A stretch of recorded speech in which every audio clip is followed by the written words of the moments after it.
அவியல் செய்ய போகிறோம். எல்லா காய்கறியும் வெட்டி வச்சுருக்கேன். இவ்வளோ பெருசாக வெட்டி வச்சுருக்கேன் பாருங்க.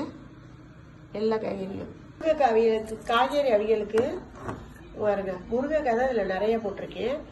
உப்பு போட்டு வேக வைக்கிறோம். தக்காளியை பொடி பொடியாக நறுக்கி அந்த முருங்கைக்காய் வேகையிலே போட போகிறோம். இதுக்கு நம்ம தக்காளி போடுறோமோ இல்லையோ, முருங்கைக்காயெல்லாம் போட்டுக்கிறதுனால தக்காளி போட்டால் தான் அந்த டேஸ்ட்டாக நல்லாயிருக்கும். மஞ்சத்தூளும் சாம்பார் பொடி 1 ஸ்பூன் போட்டிருக்கேன். இல்லை மிளகாத்தூளில் சோம்பு ஜீரகம் சேர்த்துருந்தா அதை போட்டுக்கலாம். அளவுக்கு தண்ணி ஊற்றி நல்லா வேகணும்.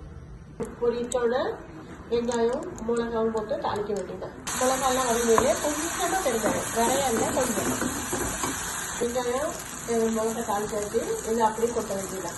பச்சை மிளகாய் போட்டால் நம்ம சாப்பாடுக்கெல்லாம் சேர்க்க முடியாது. நம்ம லைட்டாக கொஞ்சம் சேர்த்துக்கலாம். இப்படி சாப்பிட்டீங்கன்னா எதுக்குனாலும் சேர்த்துக்கலாம். 5 பாதாமும் 1 மூடி தேங்காய், 1 மூடியா பாதி மூடியில் போட்டுக்கலாம். தேங்காய் அரை மூடியும் 5 பாதாமும் போட்டு அரைச்சி ஊற்றினா போதும். பாதாமும் அரைச்சாச்சு. இப்போ ஊற்ற போகிறோம். வந்துருச்சு பாருங்க. எல்லா காய்கறியுமே நல்லா வந்துருச்சு. இப்போ ஊற்ற வேண்டியதான். போட்டாச்சு. கொஞ்சம் நேரம் தேங்காய் போட்டு நேரம் கொதிக்க வேணாம். இந்த தாள் கொதியும் போட்டாச்சு. கொஞ்ச நேரத்தில் இறக்கிடலாம். நல்லா அவியல் ரெடி ஆயிடுச்சு. இதையே போட்டு கூட சாப்பிட்றலாம். அவியல் நல்லா ரெடி ஆயிடுச்சு. டேஸ்ட்டாக இருக்கும். நம்ம பச்சை மிளகாவை போடுறதை விட கொஞ்சோண்டு சாம்பார் தூள் இல்லை மிளகாத்தூள் சோம்பு ஜீரகம் போட்டால் நல்ல டேஸ்ட்டாக இருக்கும். இதை இப்படியே போட்டு கூட சாப்பிட்றலாம். நான் இது ரசம் சோத்துக்கு தான் செஞ்சுருக்கேன் தொட்டுக்கையா.